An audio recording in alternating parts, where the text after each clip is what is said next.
Hey there, Razorback Nation college football fans. As I'm sure you've already heard, All-American safety Jalen Catalan has elected to return to Arkansas next season. So I'm going to talk a little bit about him and that decision, as well as some of the other Razorbacks who have that similar decision to make.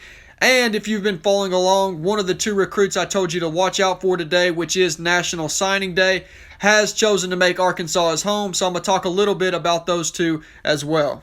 Starting off with Jalen Catalan, his decision really didn't surprise me, and the reason I say that is he reminds me a lot of a Tyrann Mathieu. Nobody disputes that the Honey Badger was an absolute stud in college, but because of his smaller stature, NFL teams were just a little hesitant on drafting him, and I think it's a similar situation with Catalan. That, on top of his injury, I think made this the right decision for him. He can come back and continue to prove that he is that guy, and ultimately I think there's going to be an NFL team that takes a chance on him and gets a heck of a player.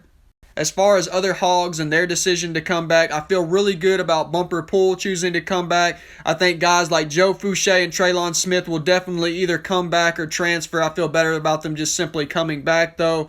And then you've got guys like John Ridgeway and Monteric Brown, who I think could really go either way. If you force me to make a guess, I'd say they're both gone, but I'm hopeful that they will return as well.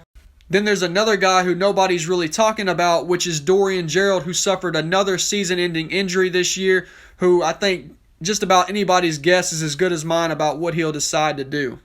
And finally, some National Signing Day news. Highly sought-after four-star wide receiver out of Georgia, Samuel Bakke, has chosen the Razorbacks as I anticipated he would. He's obviously another big addition to Arkansas's recruiting class, and the other recruit, who once again, if you've been following along, you probably already know who I'm referring to, is Louisiana four-star defensive back and current LSU commit LaTerrence Welch. He will make his final decision today at 4 p.m. And although Arkansas doesn't win too many battles against LSU for Louisiana players that they actually want, I feel pretty good about the Razorbacks' chances here, and I'd be slightly surprised if he doesn't choose Arkansas. Well, y'all, that's all for now. As always, thank you guys for your time. Thank you guys for all the love and support. If you have any thoughts or opinions, please leave those in the comments section below, as well as any suggestions you might have for me for future videos. If you feel so inclined and would like to further help support and grow the page, please consider leaving a tip through my Venmo account at Rabid Razorback Fans. Regardless, thank you guys for being a part of the page, and until next time, I pray you all stay safe and well, and whoopee! Go Hogs!